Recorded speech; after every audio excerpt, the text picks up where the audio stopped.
pessoa é um sonhador, mas quero dizer, isso é uma pergunta um bocadinho redundante, porque sonhador, para já sonhadores somos todos, uns mais, outros menos, não é? Em segundo lugar, sem sonho não há poesia, portanto, a pergunta em si não porque o sonho é, no fundo, para mim, a possibilidade, pronto. Portanto, então resolvi fazer esta ligação. Tenho no meu primeiro livro, Minha Senhora de Quê, um poema que se chama Qualquer Coisa de Intermédio. Esse poema parte de Recreio, de Mário de Sá Carneiro, como epígrafe, sendo que o outro de que o poema depois fala é Fernando Pessoa. Quase todo o Fernando Pessoa, o Pessoa Alberto Queiro, de O Guardador de Rebanhos, a que eu haveria de voltar anos depois num poema de Às vezes o Paraíso, chamado Revisitações, ou noutro de Entre Dois Rios e Outras Noites, chamado De Sonhos e Além, o Guardador, o Pessoa Ricardo Reis, das Odes, o Pessoa Alexander Search, dos versos ingleses, o Pessoa Álvaro de Campos, o Pessoa, e ainda, portanto, Pessoa, de livros como A Mensagem. Vou ler esse meu poema, que tem essa epígrafe: eu não sou eu nem sou o outro, sou qualquer coisa de intermédio. Se eu fosse o outro, o do chapéu macio e do bigode eternizado em cúbico arremedo, angústia dividida em tantas partes e óculos redondos, podia-te contar, eu, guardador e sonhos. Se eu fosse o outro, o delicado e bêbado gênio de nós todos, o que amou estranho e sabia dizer coisas enormes numa pequena língua e fraco império. Se eu fosse aquele inteiro ditado de exageros e exclusões, falava de tudo em ingleses versos. E mesmo se não foi ele quem disse, e podia até ser, que eram amigos, e o século a nascer arrepiava, como já não o fim, há razão nessa história do pilar e do tédio a escorrer de um para o outro. Serve-me este primeiro poema para colocar uma pergunta, ou pensar numa pergunta colocada pela poeta russa modernista Anna Akhmatova, que disse assim: os caminhos do passado estão há muito cerrados, e o que é o passado agora para mim? O que é? Aquilo que parece ser, ao fim e ao cabo, o inverso do sonho, ou seja, o passado, agora para mim. Dito de outra forma, o que é para mim a tradição e qual é a importância que para mim tem Pessoa. Devo dizer que ela é, como Pessoa dizia do mito, o nada que é tudo. Entendo a tradição como passível de ser moldada e constantemente revista, dialogada, portanto, e acolhida. Por isso não partilho da famosa teoria daquele norte-americano Harold Bloom sobre a influência poética, em que se diz que a inscrição no cânon e a própria escrita se fazem pela relação agónica com os antecessores. Eu entendo que deve haver um ponto qualquer de consenso entre o legado da tradição literária e a sua avaliação e a revisão desse mesmo legado, quanto mais não seja pelo seu alargamento de fronteiras, de gostos, de sensibilidades. Partilho, sim, do sentir de uma outra norte-americana, esta romancista, Nobel, Toni Morrison, que 7 anos antes justamente da atribuição do Prémio Nobel escrevia: e eu, pelo menos, não tenciono viver sem Ésquilo, ou William Shakespeare, ou James, ou Twain, ou Hawthorne, ou Melville, etc., etc., etc. Deve haver alguma maneira de ampliar o cânon sem santificar esses autores. Morrison referia-se a autores clássicos e norte-americanos. Eu incluiria aqui, evidentemente, e a encimar a lista, o nosso imenso Camões e o seu supra, o nosso não menos imenso Fernando Pessoa, esse que se disse supra Camões. Assim, eu mantenho com a tradição uma relação que a vê como eminentemente plástica. Ao mesmo tempo, o passado e a tradição são uma fortíssima razão de ser eu aqui e agora, porque ela, a tradição literária, é a identidade e a identificação, e a identificação produz-se pela construção de memórias vindas do mundo e dos livros, naturalmente. Tinha razão Pessoa, Bernardo Soares, quando dizia que a melhor maneira de começar a sonhar é mediante livros. Ora, cada vez mais num planeta globalizado, nós ouvimos falar da tendência para erradicar diferenças. Já não parece ser necessário estar circunscrito aos espaços da linguagem, porque as afinidades que se podem encontrar no espaço particular de um país parecem ser cada vez menores. Todavia, eu sou portuguesa, como julgo eu que a maior parte das pessoas que aqui estarão. Será que isto nos oferece uma identidade específica? A minha pátria é a língua portuguesa. A língua em si, segundo Pessoa, não é a língua enquanto símbolo de território, como sabemos.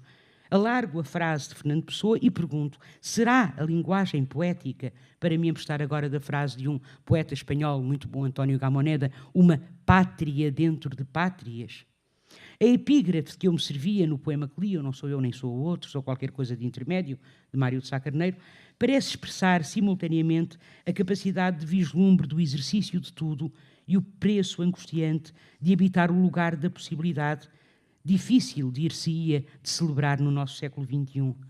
Ambos dentro do mesmo, ambos nunca dois, ambos quase. Ser o outro, eu não sou eu, nem sou o outro, sou qualquer coisa de intermédio, ser o outro é também desejar ser dentro do famoso fingimento de pessoa. Armando Cortes Rodrigues, poeticamente travestido, por sugestão de Fernando Pessoa, como sabemos, de Violante de Cisneiros, que é, à maneira de um heterónimo pessoano, a encarnação da imagem feminina tradicional, seguindo o gosto modernista. Um bom exemplo de fragmentação e de metamorfose, usando máscaras emprestadas de si, ela mesma uma invenção, de Pessoa, de Sá Carneiro, de Álvaro de Campos, o mestre, do próprio Armando Cortes Rodrigues. Mas pode alguma vez estar-se dentro? Esse travestimento de Cortes Rodrigues é sempre um estereótipo. Eu recordo, as minhas mãos são esguias, são fusos brancos de arminho, onde fiaste e não fias o sonho do teu carinho, por exemplo, um poema assim. Não estará a poesia quem a escreve sempre ligeiramente desfocada de pátrias ou de pertenças, ainda que essas pátrias possam coincidir com a língua? Não estará a poesia num espaço, pois, de sonho entre o real e o imaginado? Destaco do poema isto, o famoso poema de Pessoa, que é, juntamente com a autopsicografia dos seus poemas mais conhecidos, O Mar Português, destaco desse poema isto, os seguintes versos. Por isso escrevo em meio do que não está ao pé. Em que zona intermédia de pensar e sentir dentro da língua se inscreve e desenvolve a linguagem da poesia? Será disto que se trata? Trabalhar uma língua estrangeira, não familiar, desconhecida e ao mesmo tempo reconhecível? 3 eixos, 3 brevíssimos fios de orientação. O alfabeto, com maior ou menor variação, é sempre aquele com que falamos e escrevemos no espaço do mundo e da experiência. Os limites da gramática, disponíveis que estão para ser transgredidos, não deixam de ser limites, fronteiras que, se totalmente transpostas, incorrem na passagem para a terra da incompreensibilidade. As formas são coreografias, ditadas não só por quem escreve, mas também pelo tempo em que se escreve. E as formas mudam, a colocação da voz altera-se, revê-se o papel e os sentidos da palavra poética. Mas a poesia, essa, não morre, continua, tal como continuamos, enquanto continuarmos humanos a sonhar, literal e metaforicamente falando. Talvez seja isso a escrita de um poema, uma viagem feita de marcas tipográficas e de algumas topografias, uma zona selvagem, mas convocada também a partir da vida. Escrever ao meio do que não está ao pé dialoga, revendo-a, com uma tradição que vê a poesia como as emoções relembradas na tranquilidade. Eu acho que, por acaso, é muito importante pensarmos como Fernando Pessoa é tão devedor da poesia anglófona, porque ele sabia inglês, contrariamente à maior parte dos seus amigos e companheiros, não é? Sobretudo a língua, como sabem, era o francês, não é? Mas ele sabe inglês e, portanto, ele leu William Wordsworth, ele leu Coleridge, por exemplo, ele traduziu, como sabem, Edgar Allan Poe, aliás, é uma tradução absolutamente maravilhosa, maravilhosa, extraordinária, do Corvo, de Edgar Allan Poe, essa tradução de Fernando Pessoa. Portanto, com uma tradição que vê a poesia como as emoções relembradas na tranquilidade. Isto é do grande romântico William Wordsworth, dialogando também com o devir. Talvez a língua em que fala a poesia seja essa zona que, assim como a metáfora, só parcialmente coincide com a língua que falamos. Mesmo que ela seja dita, como fez Pessoa, claro, longe da emoção. Gesto que sabemos hoje ser uma estratégia locutória, sobretudo. O poeta é um fingidor. O poeta é um sonhador. O poeta é um fingidor. Talvez mais nenhum verso se constituísse tão aforístico do famoso fingimento do poeta do que este, central para explicar a distância entre o modernismo e a insistência na subjetividade e o centramento romântico. Mas se há afastamento, julgo que ele existe no próprio ato de refletir sobre o processo poético, mais do que sobre o próprio processo em si. Porque esse verso, recordemos, seguem-se outros não menos famosos. Finge tão completamente que chega a fingir que é a dor que deveras sente. É, pois, a colocação da dor que está em causa. São as palavras que podem camuflar a vida, mas a vida nunca deixa de lá estar. E atravessa-se assim um caminho que vai do plano vivido para o plano sonhado, mas que viaja sempre e que precisa sempre do plano vivido. Eu simplesmente sinto, com a imaginação, estou a ler bocadinhos desse poema, não uso o coração. Escreve ainda Fernando Pessoa nesse poema isto. Talvez a poesia, porque trabalha com a linguagem, e a linguagem passa pelo conhecimento do mundo e pela consciência de si, o tenha sabido desde sempre, desta diferença de colocação e de intensidade que avança para um terceiro estádio no processo criativo, o da imaginação, que é aquele que, segundo Fernando Pessoa, caracteriza a grande poesia. Estou a pensar naquilo que ele diz em Heróstrato, que diz assim: 3 espécies de emoções, estou a citar Pessoa, produzem grande poesia. Emoções fortes, porém rápidas, captadas para a arte, tão logo passaram. Emoções fortes e profundas ao serem lembradas muito tempo depois.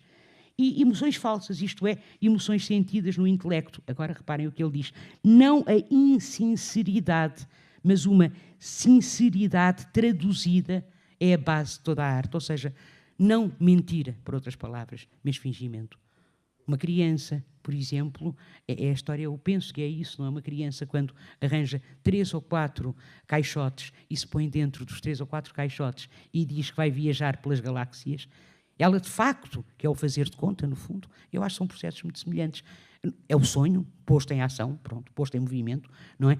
Ela não está a mentir. Isto não é um gesto, isto não é mentira, é fingimento. Portanto, são realmente processos diferentes. Eu acho que a Pessoa também sabia e soube, e de facto aqui, nesse seu poema, Autopsicografia, eu acho que isto está muito claramente dito. Então, uma proposta, e vou buscar o que dizia Gamoneda, uma pátria dentro de pátrias, ou seja, a poesia como uma terra de ninguém, com gente dentro, que é uma coisa um bocadinho estranha, mas esta é a minha proposta, uma terra de ninguém, como a terra de ninguém entre as fronteiras, com gente dentro. E eu agora gostava de exemplificar com um poema de um livro que tenho, que se chama Escuro, que dialoga todo ele com mensagem. Não sei, posso ir lendo e falando um bocadinho, as duas coisas ao mesmo tempo. É que eu realmente não resisto a dizer isto. Não, se calhar vou-me ater ao texto, é melhor. Esse livro, vou dizer uma coisa que não está no texto. Sim. Obrigada, Nicolau. Esse livro que tem, para mim, mensagem, dos mais belos versos de Pessoa e que são sobre o sonho enquanto justamente de vir. Os versos de mensagem de que falo não são aqueles sobre o sonho, os do poema Infante, aqueles que são conhecidos, Deus quer, o homem sonha, a obra nasce. Não são esses, não. São antes o que abrem um outro poema dele, que é o Dom Dinis.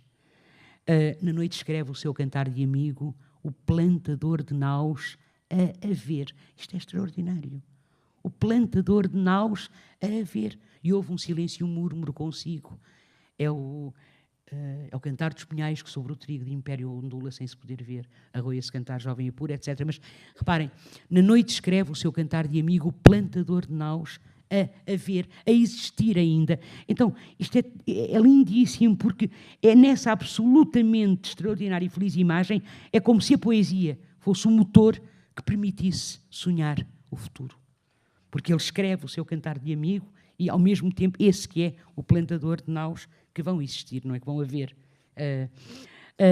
Eu gostava só, antes de continuar aqui, então, é só dizer um pequenino apontamento, é que Mensagem sempre foi um livro, estávamos a falar lá fora, o Nicolau e eu fiz para o Expresso, fizemos, vários poetas portugueses, fizemos pediram-nos uma seleção de pessoa, ortónimo e heterónimos, e para fazermos pequeninos livros sobre, portanto, a partir de, sei lá, de Álvaro de Campos, de Ricardo Reis, de Queiro, etc., e de pessoa a pessoa, e tínhamos que fazer uma seleção e uma introdução, portanto, um prefácio. E eu demorei muito tempo a responder, eu disse, não sei se faço, não faço, tenho tempo, não posso. Quando finalmente respondi, já toda a gente tinha escolhido o seu Pessoa, digamos assim, e a mim eu fiquei com o Ricardo Reis, que é aquele que, confesso, estávamos a falar disso, é dos heterónimos de Pessoa, é aquele que eu, enfim, porque eu gosto menos, pronto, não é? Não gosto tanto. Tem 3 poemas maravilhosos, pronto, e depois o resto, sinceramente, eu não sinto empatia.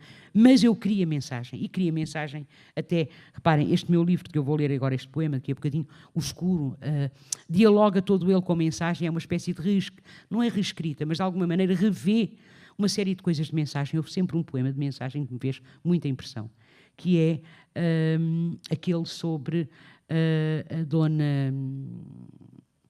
Como é que se chama? A mãe da incolita geração. O que tem os filhos? Dona Leonor... Não. Dona Filipa de Lencastre. O poema chama-se Dona Filipa, não é? E começa assim. Que enigma houve em teu seio... Dona Filipa de Lencastre. E o poema começa assim. Que enigma houve em teu seio que só génios concebia. Que sonho teus sonhos veio velar arcanos um dia.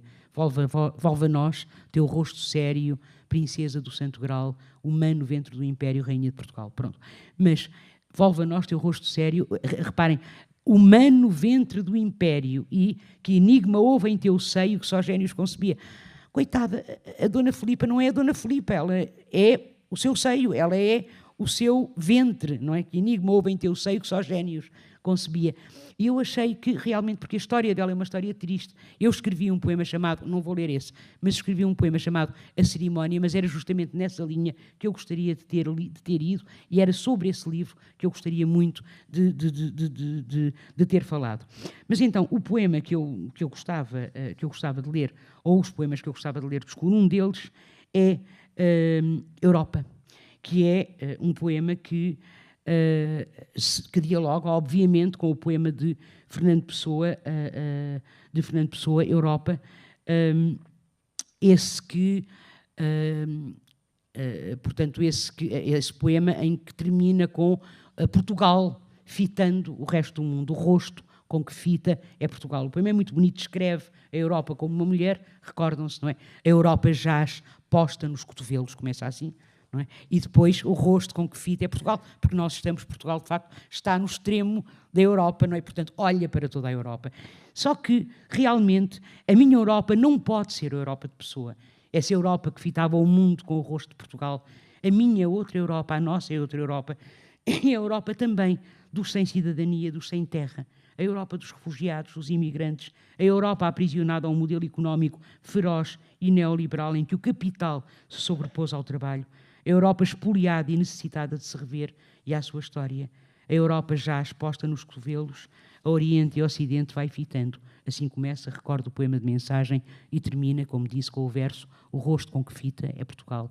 O meu poema diz assim: pouco fita a Europa, a não ser mortos por múltiplos disfarces, química luz, os lumes tão reais, os nomes amputados pelos números, mesas de número fartas. Alguma vez fitou. De que roubos e fúrias lhe foram as paisagens, e ao assomar de fronte à maior arte sua, sinfonias abertas como nuvens, as cores mais deslumbrantes, rochas pintadas em soberbas linhas, os comoventes traços e palavras, mesmo de fronte a si, distante e bela, que ventos lhe assomaram os cabelos. Mesmo nesse arrepio novo de um século, que prenúncios viu ela, guerras a destruir-lhe solo e gentes, o brilho azul da lua nas trincheiras, a mais pura impiedade reluzindo. Não tem olhos agora de fitar, se alguma vez os teve. Perdeu-os noutras guerras. Resta-lhe debater-se, como golfinho em dor preso nas redes. Não tem olhos, nem mãos, nem fita nada a Europa. Nem cotovelos tem, que possam suportar justiças e bondade.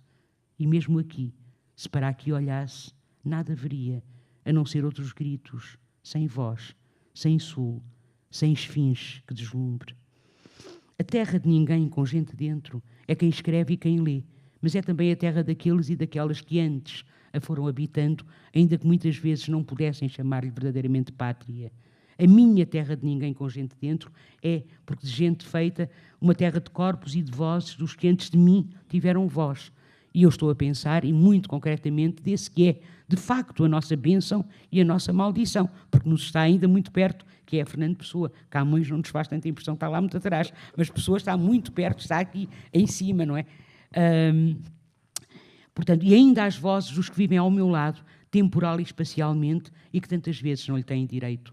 relendo nesse meu livro o Mostrengo de Fernando Pessoa, o Mostrengo, lembram-se do poema Mostrengo, com certeza, nós dávamos o Mostrengo que está no fim do mar, na noite de breu, ergueu-se a voar, à roda da nau voou 3 vezes a chiar e disse: quem é que ousou entrar nas minhas cavernas que não desvendo, meus tetos negros do fim do mundo? E o homem do leme disse tremendo: é o rei Dom João II.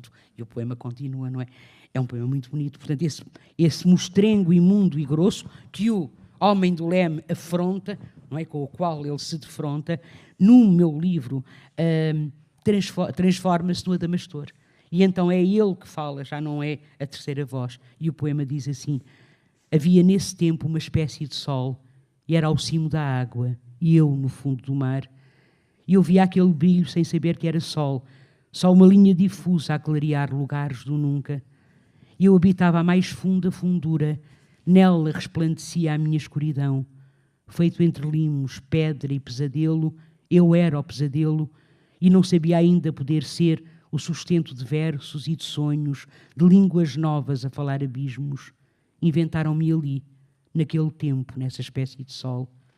Não chego ao toque para dizer corpo, e o meu era de pedra a transformar-se. E disseram-me carne, e eu fiz-me carne. E disseram-me lama, e a pedra no meu corpo fez-se lama. E deram-me cabelos, boca, olhar. E eu olhei lá do fundo, da fundura mais funda onde vivia, e gritei descoberto e nu e forte, e ouviu-me o mar. Mas o que dele rebentou profundo foi a parte de mim que nada era. A outra, que eu não sei, por não ter voz, ficou na escuridão por inventar. Gostava, finalmente, de terminar com um gesto de tributo a Ricardo Reis, precisamente o Ricardo Reis, sobre quem eu tive que escrever, do meu último livro, do What's in a Name, e já agora vou só contar uma coisa pequenina, porque o poema tem uma pequenina história, eu sou muito amiga. O poema chama-se Carta a Lídia sobre a poesia que se achou perdida. Toda a gente se lembra da ode famosa do Ricardo Reis: vem sentar-te comigo, Lídia, à beira do rio, sossegadamente fitemos o seu curso e aprendamos que a vida passa. Pronto, sossegadamente fitemos o seu curso e aprendamos que a vida passa. Houve mesmo uma história, o poema não tem dedicatória nenhuma, só se chama Carta à Lídia sobre a poesia que se achou perdida, e outro dia alguém dizia: mas quem será esta Lídia? E eu disse: olha, esta Lídia é a Lídia Jorge, que é muito minha amiga, eu estava com a Lídia. Eu estava com a Lídia numa coisa na Madeira, num festival de literatura, e estávamos num restaurante, estava muito frio, e eu disse-lhe: olha, eu já não escrevia poesia para aí há 3 semanas, o que para mim é muito angustiante, e eu disse à Lídia: sabes uma coisa, eu acho que a perdi. Perdi a poesia, olha, eu perdi-a. E ela ficou muito aflita, disse: ai, miúda, tu não digas isso, não digas. Olha, tu sente. A Lídia fala assim, né? Tu sente, Ana Luísa, tu sente, miúda, sente. E pronto, eu no dia seguinte escrevi-lhe este poema com o qual termino e que obviamente fala, não é? Sem pessoa feito pessoa em reis, digamos assim, eu nunca teria escrito este poema com que agora acabo e com que realmente vos deixo, e peço desculpa por ter demorado se calhar um bocadinho de tempo. Carta a Lídia sobre a poesia que se achou perdida. Disse-te ontem à noite que a perdi, e não se estava à beira-rio, nem eu te convidei a sentar-te comigo. Era num restaurante, havia muita gente e algum rasto finíssimo de frio. Tu disseste-me: escuta, querendo dizer-me: sente.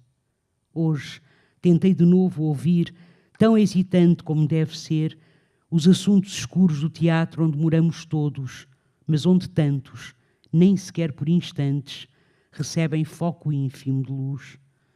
E o rio tornou-se nada, Lídia, pois ela veio, indócil, mergulhante, tímida de criança, a puxar-me insistente pela dobra da blusa, obra mais quente do que o meu café. Em confidência, escuta, o que te disse ontem à noite, vejo agora, era um pouco mentira, uma provocação, a ver se ela me achava, um exorcismo, quase. Obrigada por me lembrares, amiga, que não é sossegadamente que a vida passa. Obrigada.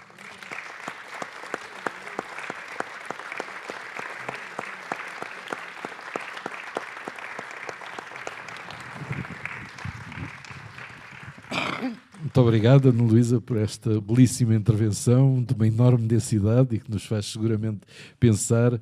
Eu começava por lhe perguntar exatamente isso com que termina.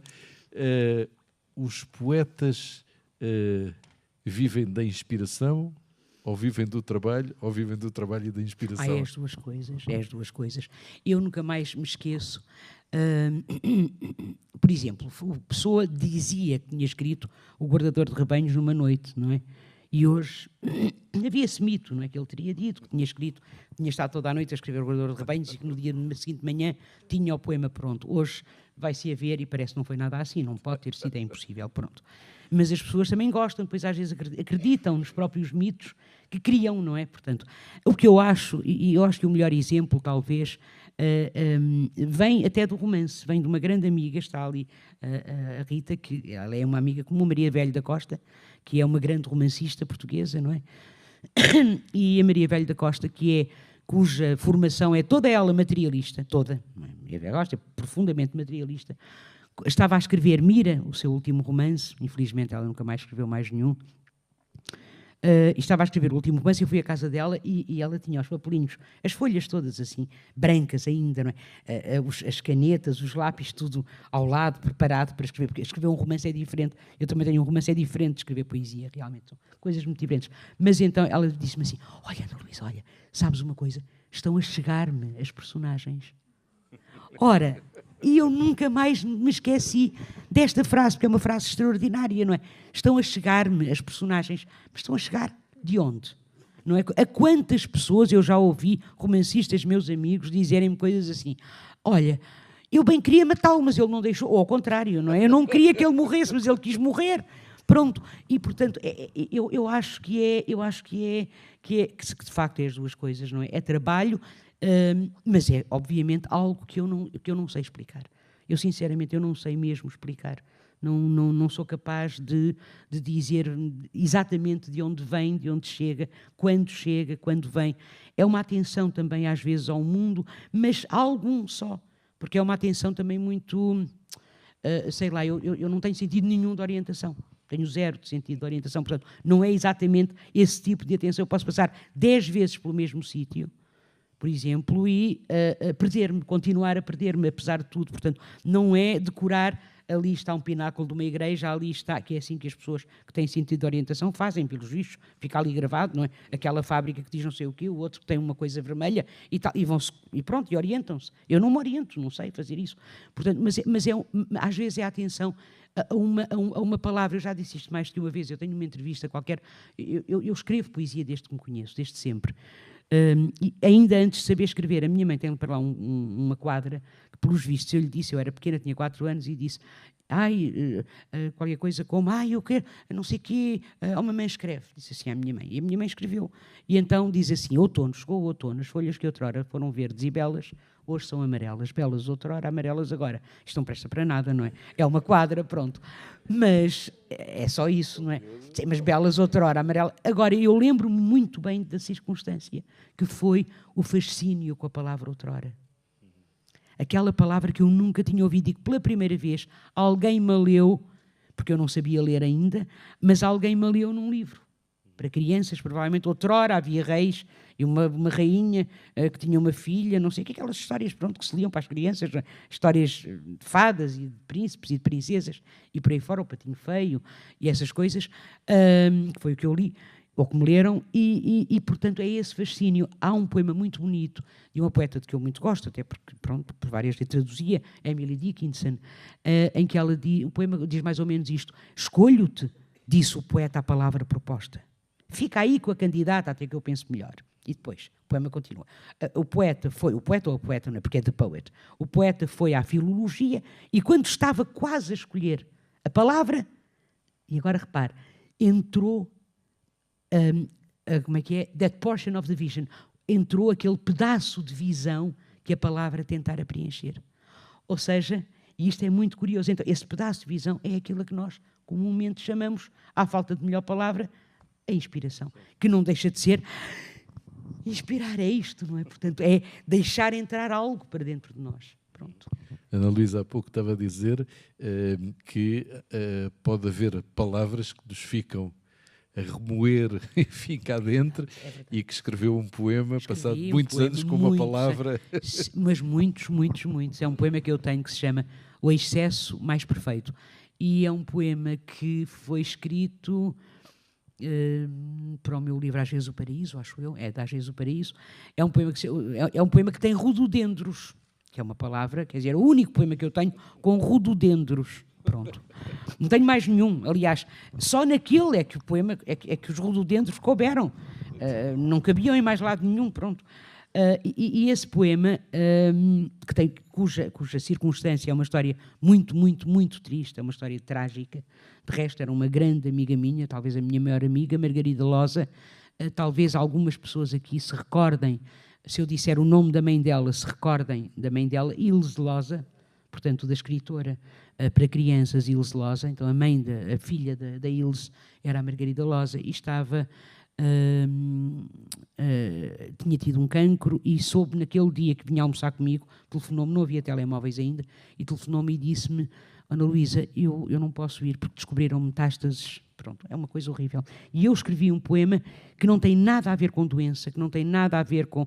mas que tem a ver com a vida, ou seja, tem tudo a ver com a doença e tem tudo a ver com a morte, porque a vida faz parte da morte, não é? E é um hino à vida, é um hino à poesia, mas o poema termina assim: a sua mão erguida rumo ao céu, carregada de nada. É assim que o poema termina, digamos, e cria um poema de respiração tensa e sem pudor, e deve ser dos poucos poemas que eu escrevi assim inteiro, não mexi em nada, ficou assim inteirinho.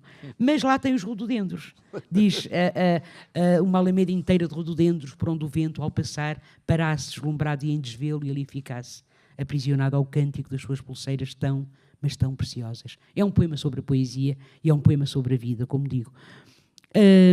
Quando o Osvaldo Silvestre, passados um ano, o que é que foi, escreveu uma coisa para o Brasil sobre um ensaio, decidiu escrever sobre a minha poesia e depois mandou-me.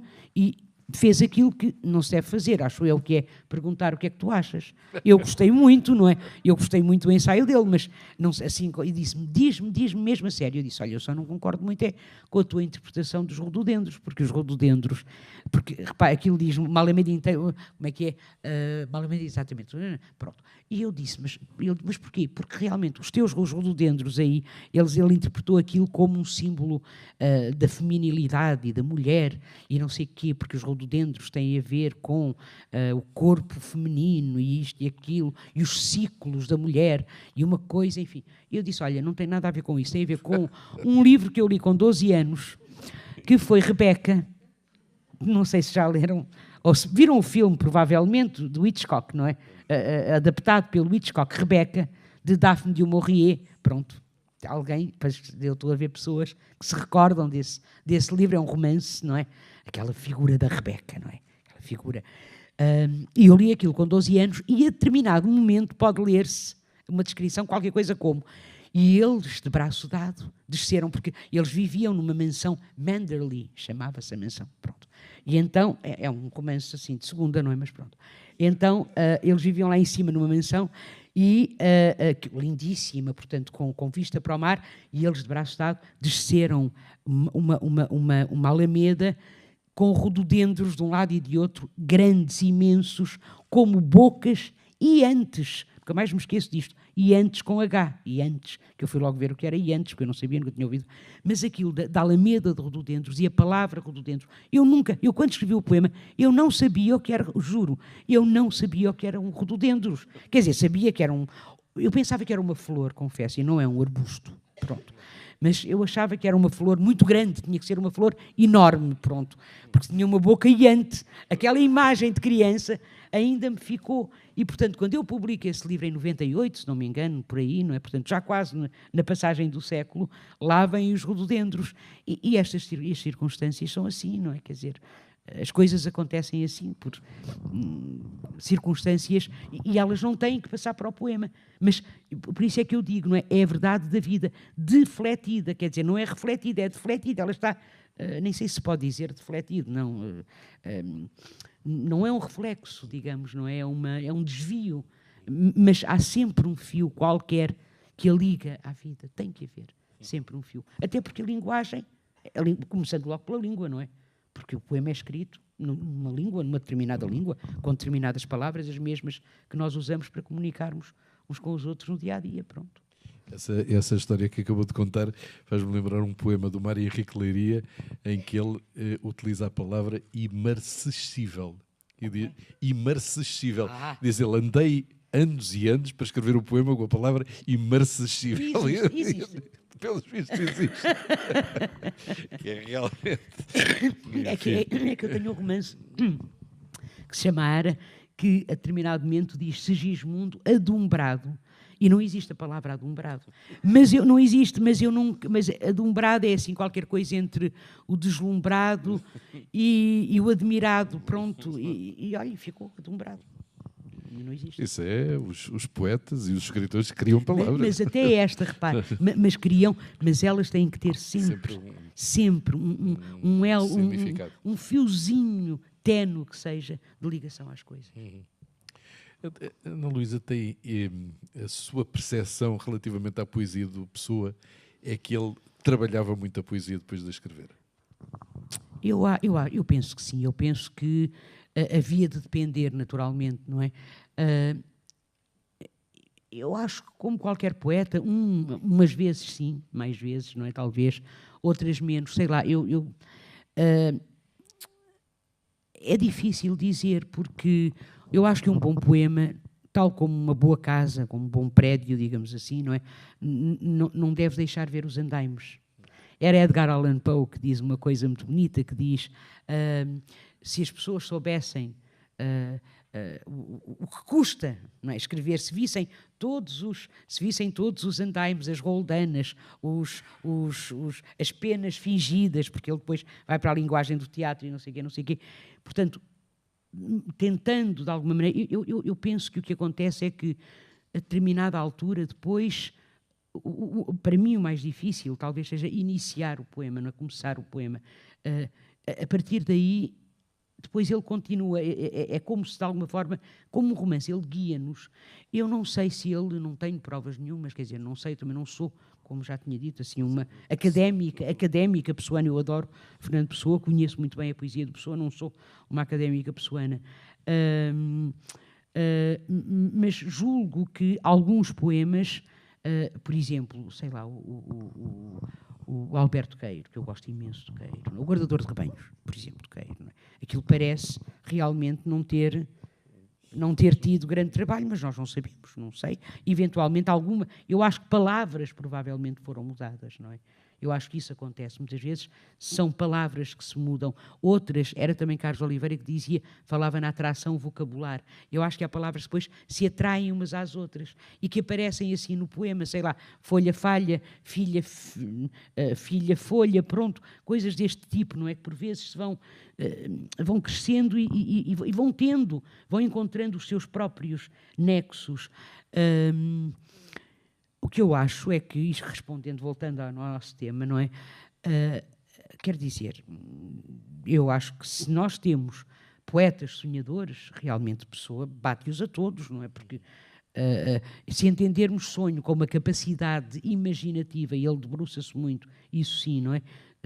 Nas páginas íntimas até, sobre a questão da imaginação e de perceber o que é a imaginação e como funciona a imaginação.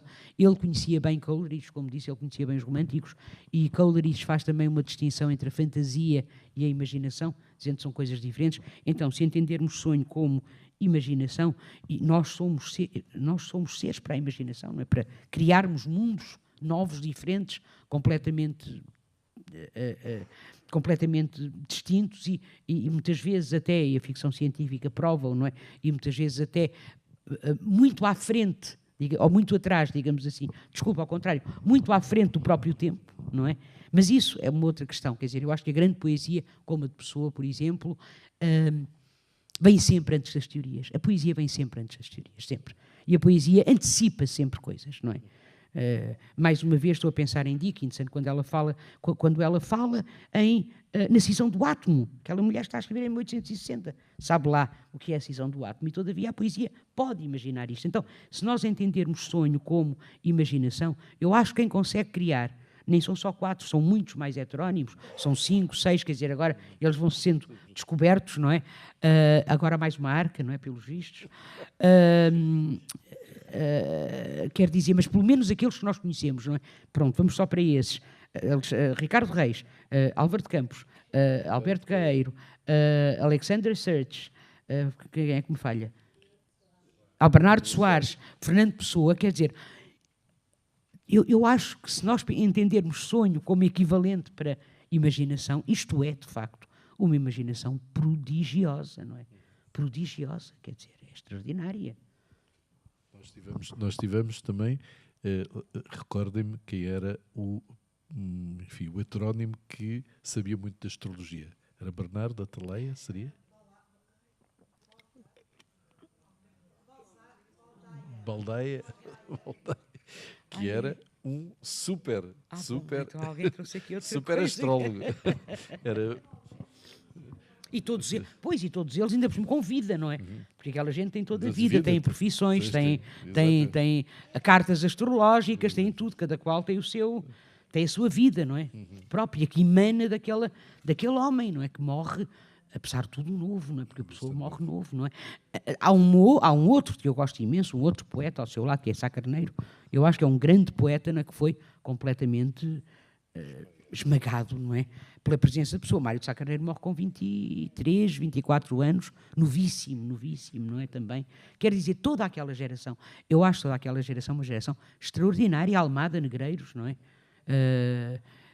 Almada tem textos maravilhosos, tem nos textos, na pintura, a mulher dele, Sara Afonso, a mesma coisa, muito esquecida, claro, mas isso, eu por acaso gostava muito que me tivesse calhado, era pessoa misógina, sabe? Mas pronto, calhou-me, era pessoa pode falar. Eu já falei um bocadinho. Não sei, misógino, não sei. Quer dizer, acho que é um homem do seu tempo, não é? Acho que é um homem do seu... quer dizer, não é e não... Eu sinceramente, é assim, entre Shakespeare, para mim os dois maiores assim, são Shakespeare e Pessoa, e Camões, pronto, ponho assim os três, Shakespeare, Camões e Pessoa. Shakespeare porque realmente, e ele adorava Shakespeare, não é? Pessoa. Shakespeare porque realmente há tudo, Shakespeare tem tudo, não é? Tudo. E já não estou a pensar só nos seus sonetos, na sua poesia, nos seus... portanto, nessa dimensão. Estou a pensar nas suas peças propriamente ditas. Quer dizer, não há peça nenhuma, todas as emoções humanas estão em Shakespeare. Estudo sobre o ciúme, o Otelo é um estudo sobre o ciúme, não é? Um estudo sobre o poder, Rei Lear, por exemplo, não é? Ou Macbeth, quer dizer, ele tem estudos sobre tudo aquilo que a nós, seres humanos, e nós ainda hoje dizemos coisas, não é?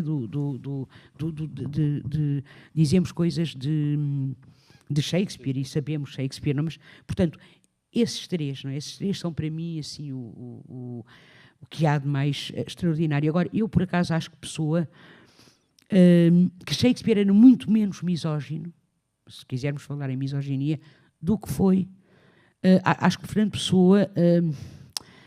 relativamente todos eles ali da viragem do século, o chamado alto-modernismo, não é? O chamado alto-modernismo, eu acho que tem grande dose de misoginia, assim. Acho que o tempo de Shakespeare, até porque é século XVI, portanto, século XVI, viragem, início mesmo do século XVII, reparem, se pensarem um bocadinho nas peças de Shakespeare, ele tem mulheres fortíssimas nas suas peças, fortíssimas, personagens femininas que são absolutamente extraordinárias. Conhecem o Mercador de Veneza? Lembram-se do Mercador de Veneza, de Shakespeare? Quem é que salva o Mercador de Veneza? São aquelas duas mulheres, se não fossem aquelas duas mulheres que se disfarçam, uma de advogado, a outra de ajudante de advogado, não é? Bem podia o outro ficar sem sem a libra de carne, sem o meio quilo de carne, não é? Porque o Shylock bem lhe tinha tirado um bocado de carne. E mesmo assim, repare, como Shakespeare dá a Shylock, o judeu, aquela fala maravilhosa. Um judeu não tem olhos, um judeu não tem mãos, um judeu não sofre, não é? Portanto, isto é fantástico. Ora, o que eu acho é que o modernismo, todo ele, Eliot, Pound, Fernando Pessoa, Sá Carneiro, por outras razões, eu tenho cá uma teoria sobre Sá Carneiro, mas é um bocadinho diferente. O Almada, a cena do ódio, se ao menos tudo isso se passasse numa terra de mulheres bonitas, mas as mulheres portuguesas são a minha impotência. diz isto na cena do ódio, não é? A gente pode dizer, está bem, pronto, mas aquilo é uma blague, não sei o quê e tal. Pois está bem, mas diz. O que é certo é que escreve isto. Ou escreve das caganitas nasceu, depois, portanto, das caganitas nasceu Eva. Ele diz isto, não é? Portanto, é Adão e depois das caganitas nasceu Eva. Portanto, isto está na cena de ódio da Almada Negreiros. Ora, e de facto, as figuras que aparecem em mensagem, era aí que eu queria chegar. A Dona Filipa, é claro que eu sei quem é a Dona Filipa de Lencastre, não me conseguia lembrar do nome. Portanto, Dona Filipa, realmente, se pensarmos bem nesse poema, é um poema que reduz pronto, a mulher ao ventre. Pronto. E foi isto que nós aprendemos também na escola, não é? Ela não vale por ela vale como mãe daqueles 4, Dom Duarte, Dom Pedro, Dom Fernando e Dom Henrique. Claro, não é? E Dom Henrique, pronto, a mãe da ínclita geração. É ela que o gera, digamos assim. Portanto, sim, a Eliot também, Pound também, isso não faz deles uns menores poetas, que são poetas extraordinários. Mas eu, por acaso, até gostava que estivesse aqui uma pessoa que escreveu, nos anos 80, um livro, ele é inglês, chama-se Martin Kamen, e escreveu um livro que diz alguns dos nossos melhores poetas são fascistas. É um bocadinho provocador, mas percebem o que ele quer dizer, não é? Porque, quer dizer, porque curiosamente, em termos políticos ou ideológicos, a filiação não é das mais... como é que se diz? É bastante conservadora, não é das mais liberais. Não é, por exemplo, como os românticos. Os românticos são todos revolucionários, querem intervir socialmente e não sei o quê, não sei o quê, não sei o quê. Aqui não há assim, não há da parte quer dizer, a preocupação com a questão estética é muito superior, parece-me, do que a preocupação com a questão política ou social, penso eu, mas é a minha opinião. Luísa, tocou aí já uma ou duas vezes na questão da língua, obviamente, e no facto de a pessoa, ao contrário dos seus conterrâneos da altura, dominar muito bem o inglês. O inglês tem uma construção frásica diferente da portuguesa. Acha que isso o terá ajudado na sua poesia? Sabe o que eu acho que... eu acho que sim, eu não tenho dúvidas nenhumas que sim. Há um lado na poesia anglófona, na poesia anglo-americana, e ele conhecia muito bem o Whitman, não é? Pronto, sabemos, obviamente, ao Walt Whitman, não é? Pronto, o Álvaro de Campos. Um lado, se quisermos, de preocupação, ou melhor, de atenção ao cotidiano e de diálogo muito forte com os referentes concretos. Estou a pensar em Whitman. Quando digo referentes concretos, o que é que eu quero dizer com isto? Quero dizer o trabalho, sei lá, estão a ver os poemas de Whitman, não é? Ou arquitetos, ou casas feitas de barro, ou prédios não sei quantos andares, ou não sei o quê. Portanto, esta atenção, há um lado pragmático, digamos, chamemos-lhe assim, na poesia anglo-americana que não aparece tanto na poesia anglófona, na poesia francesa, que é bastante mais, se quisermos, trabalhada do ponto de vista estilístico. Não sei se me faço entender. Quer dizer, isto nós sabemos, quer dizer, a dimensão do comum, não é? Do cotidiano, digamos assim. E eu acho que o cotidiano está, por exemplo, inclusivamente, ou o cotidiano natural, por exemplo, num heterónimo como o de um Queiro, por exemplo. Ou em poemas como a Tabacaria, por exemplo, Álvaro de Campos, não é? Aquilo podia ser, de facto, um poema escrito por um inglês ou por um americano muito mais, julgo eu, do que por um português ou um francês.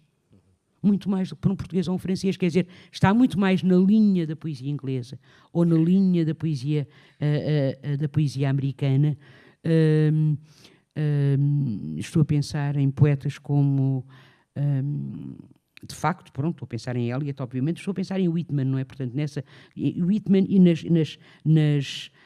depois nas nos herdeiros, não é, que ele vai deixar no William Carlos Williams, em poemas como um poema feito a coisas muito simples, a coisas muito do dia-a-dia, e depois é a própria forma, como tem toda a razão, como a língua se organiza, não é? Que é uma forma muito mais simples.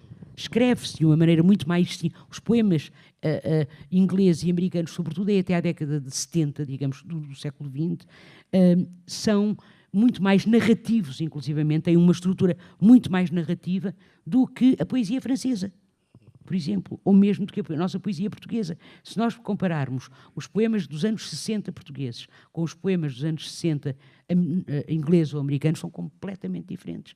A nossa poesia 61 é uma poesia marcada, sobretudo, pelo tom autorreflexivo, a linguagem a refletir sobre a própria linguagem, não é? Não quer dizer que não haja mundo, claro que há, mas é de facto o trabalho da linguagem com a linguagem. A poesia dos anos 60, americana ou inglesa, é um tipo de linguagem muito mais atenta às coisas, não é? Quer dizer, ao que está à volta, ao que acontece no mundo. E eu acho que isso influenciou, sim. Com certeza que definitivamente influenciou a pessoa. Aliás, eu acho que definitivamente, e desculpe-me agora ir para o romance e ir outra vez para a Maria Velho da Costa, definitivamente tem um grande peso na escrita da Maria Velho da Costa também, porque eu acho que a escrita da Maria Velho da Costa tem as duas coisas. Eu acho que o facto de ela ter uma formação de germânicas, portanto, ter uma formação onde aprende inglês, não é, também, e não só, porque nós, portugueses, fomos muito marcados pela cultura francesa, sobretudo, não é? Agora já não, agora já ninguém fala francês, infelizmente, pronto, esta geração...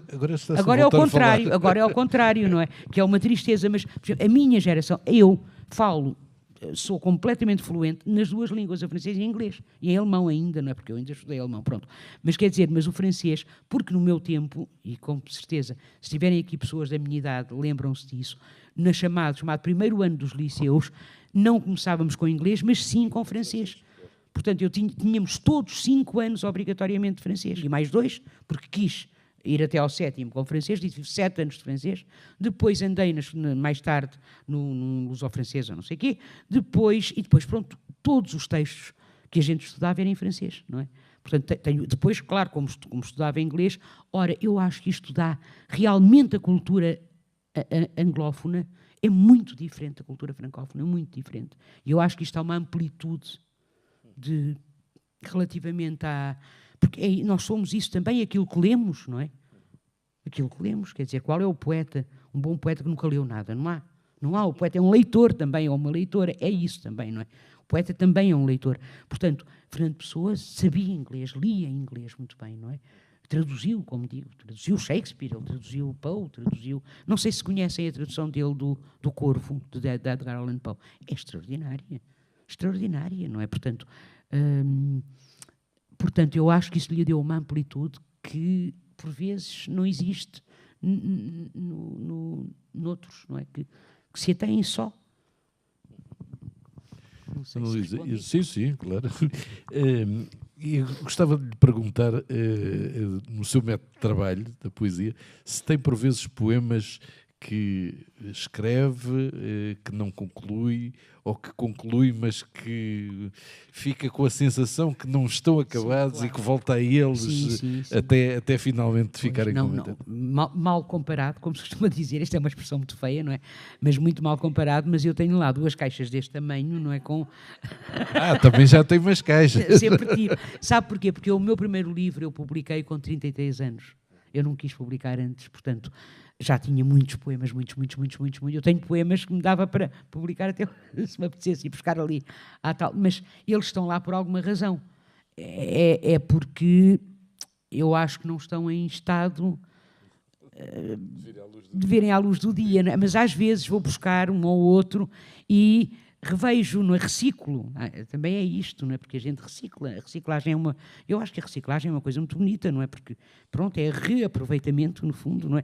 E faz-se isto, vai-se buscar um poema e às vezes, já me aconteceu, poemas com 2 páginas e transformam-se em poemas com 2 versos.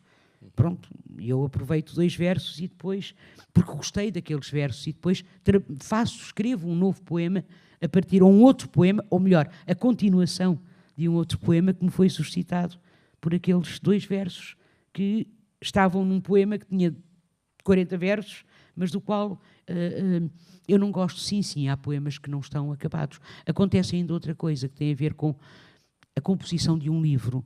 Um livro é uma coisa é muito mais fácil de escrever poemas do que fazer livros. É muito difícil fazer livros, porque o livro tem que ter uma organização, uma consistência, uma coerência, chamemos-lhe assim, para mim, não é? Ora, o que é que acontece? Eu não sou capaz de agora pegar nos últimos 60 poemas ou 50 que escrevi, que nem nunca é assim, porque os últimos livros até têm poemas às vezes muito antigos que vêm e tal, e que são misturados. Não sou capaz de pegar nos 50 poemas, juntá-los a todos e agora, pronto, tenho um livro novo. Não faço assim, quer dizer, o livro, sei lá, eu tenho uma secção que se chama A Leste do Paraíso e que está no meu livro, às vezes, o Paraíso. E aquela secção estava pronta quando eu publiquei o primeiro livro, Minha Senhora de Quê? Mas ela não cabia no primeiro. Tentei pô-la no segundo, não cabia no segundo, tentei pô-la no terceiro. Era como se o livro não a aceitasse, percebe? Não fazia sentido ali. E acabou por fazer sentido no 5º livro, que se chama A Leste do Paraíso. Não, às vezes o Paraíso, o livro, e os poemas chamam-se A Leste do Paraíso. Portanto, isso acontece, não é? Portanto, e sim, há poemas que ficam por acabar. Há poemas que ficam por acabar. Agora, como é que a gente sabe que o poema, como é que se sabe que o poema... Claro, há aquelas teorias, não é? O Valéry dizia um poema nunca se acaba. Pronto. Um poema está sempre em aberto. Sim, em certa medida, mas a partir do momento em que depois se publica, claro que depois, às vezes, há aqueles poetas que fazem a poesia reunida e que depois revêem tudo, não é? E reescrevem tudo, não é? E é outro livro que sai dali, são outros poemas às vezes até. Mas, para todos os efeitos, naquele determinado momento, naquela circunstância, naquela altura de vida, aquele livro está acabado, pronto. Ele pode depois ser todo desmontado mais tarde, mas naquele momento ele teve um princípio, um meio e um fim, eu acho que sim. Portanto, nesse sentido, de facto, o poema, achou-se que naquela altura o poema podia ir para o livro, estava pronto, preparado para ir para o livro, pronto, digamos assim, feito. Tenho um poema que dizia isso, o poema está feito e o fim do sofrimento, de alguma maneira, não é? Agora, como é que se sabe que se acabou o poema? Isso é que é também uma grande, não sei, sei, é uma coisa muito estranha. Há pouco a Ana Luísa dizia uma coisa muito interessante, que relativamente àquele poema que eu li, aquele poema, houve quem o lesse não lhe atribuísse, ou pelo menos não achasse que era um poema que estivesse à sua altura, etc. O que eu lhe pergunto é, acha que, transpondo isto para o Fernando Pessoa, que o facto de ele ir criando vários heterónimos é também por isso é que há quem escreva, e enfim, temos o caso do Ricardo Reis, não é? Que parece não estar ao nível dos outros. Estes heterónimos serviam um pouco... O poeta tem de ser coerente para quem o lê?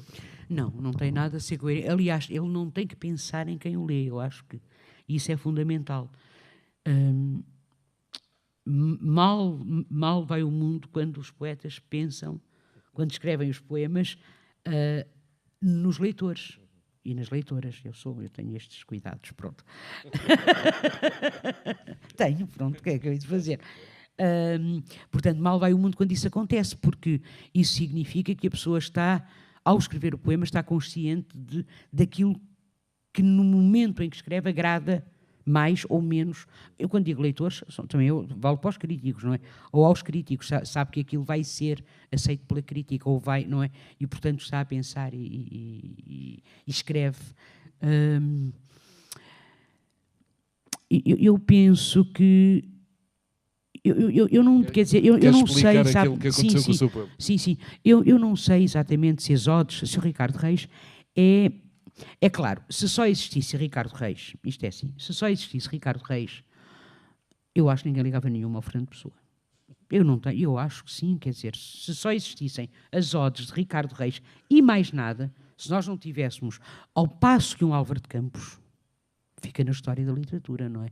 Sem dúvida nenhuma, quer dizer, na história da poesia. Quem diz um Alberto Caeiro, eu não tenho um Pessoa ortónimo, pronto. O Ricardo Reis talvez ficava também, mas não da mesma forma marcante como ficaram os outros, de forma alguma, pronto. Agora, eu acho que Ricardo Reis, que todos eles são uma espécie de constelação, não é? E como uma constelação, digamos, são como que estrelas que eles formam uma constelação. E nessa constelação o Ricardo Reis não deixa de fazer sentido também, porque é aquela exploração de um lado que Queiro não explora, porque Queiro é o poeta das emoções, ligado à natureza. Eu nunca, como é que é? Eu nunca guardei rebanhos, mas é como se guardasse e tal. Mas depois mais à frente fala nos rebanhos, no Menino Jesus. Portanto, é essa quase... a inocência que era o caminho da sabedoria de que falava um outro poeta de que ele conhecia também, que é maravilhoso, que é o William Blake, não é? Que dizia isso, não é? A verdadeira inocência é o caminho para a sabedoria. Portanto, Queiro é isso, de alguma forma. Campos é o moderno, pronto. Isto assim em termos pinceladas muito rápidas. E de facto o Ricardo Reis é o que falta ali, porque é o esteio do classicismo, é o esteio clássico, não é? Vai ali, neoclássico até, não vai buscar os referentes do classicismo, não é? E aplica-os. Portanto, eu acho que nesta constelação o Queiro faz sentido também, não é? Era a mesma coisa que nós olharmos para a Ursa Maior e dizermos, olha, mas também se não tiver aquela estrela do trapézio, não faz mal nenhum, mas deixava de ser a Ursa Maior, não é? Ou a menor, pronto. Ou a Cassiopeia, quer dizer, aquelas estrelas todas formam uma constelação. E eu acho que cada um daqueles heterónimos, de alguma maneira, faz parte, isto para mim, mas repito, não sou académica pessoana, não sou, faz parte dentro dessa constelação. Eu, durante muitos anos, andei com um poema do Fernando Pessoa, andava com 2 poemas no meu porta-moedas, 2. Um deles era do António Ramos Rosa e era aquele poema que começa: para um amigo trago sempre o relógio no fundo da algibeira. E eu tenho muita pena, porque ultimamente, mas vai mudar, nós estamos sempre a tempo de mudar, sempre. Eu tenho muita pena, porque nos últimos tempos realmente não tenho conseguido pôr isso em prática. Mas naquela altura eu conseguia, mesmo com teses de doutoramento e aquilo tudo para fazer. Realmente, se alguém me telefonasse, olha, Luís, vamos tomar um café, eu dizia, vamos. Pronto. Eu tinha sempre tempo. Ou pode estar comigo um bocadinho, posso. Pronto. E eu gostava muito daquele poema para um amigo, trago sempre o relógio no fundo da algibeira. E depois andava com aquele poema de Pessoa, que eu gostava muito, eu tinha para aí uns, não sei, 30 e tal anos, 40 talvez, que é Há doenças piores do que as doenças. Conhecem esse poema? Não é muito conhecido. Eu vou dizer, é de Pessoa. Há doenças piores do que as doenças. Há dores que não doem nem na alma, mas que são dolorosas mais que as outras. Há angústias sonhadas mais reais que as que a vida nos traz.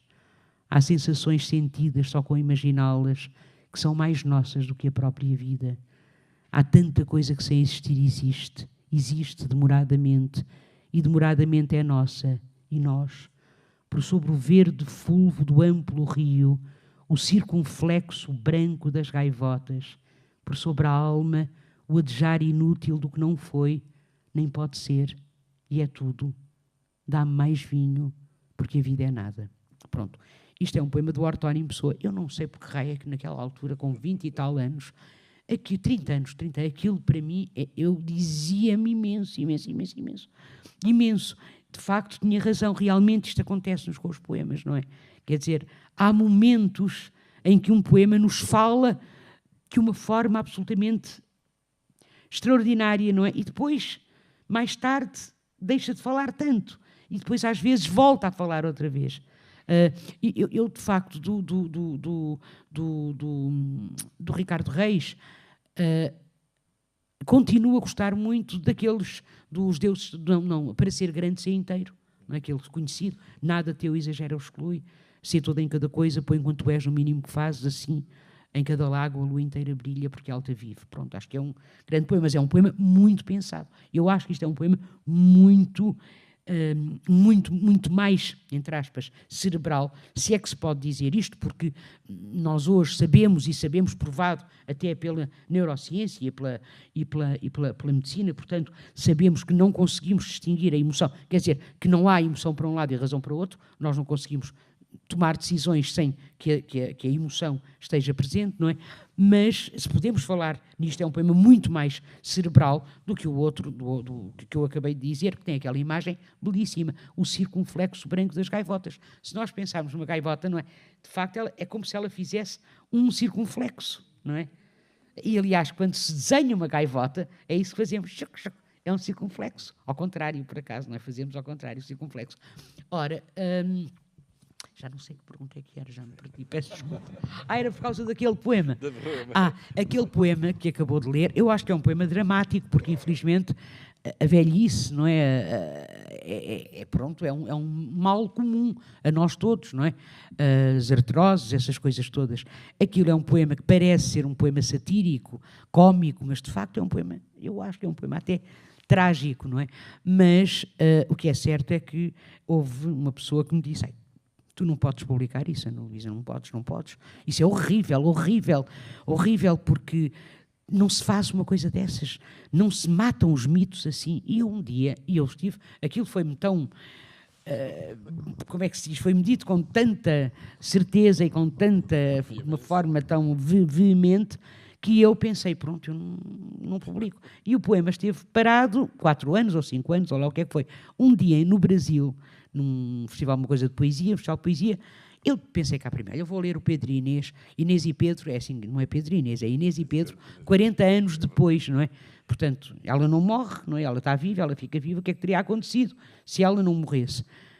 E no Brasil foi um grande sucesso, porque, de facto, o Novo Mundo mata com muito maior facilidade os mitos do que o faz o Velho Mundo. Isto é verdade, não é? Portanto, para os brasileiros, claro, não é? Porque aquilo é maravilhoso. Então, foi aplaudido de pé e não sei o quê, não sei o quê. E eu pensei, olha, pronto, vai para o Vozes. E foi. E foi para o meu livro Vozes.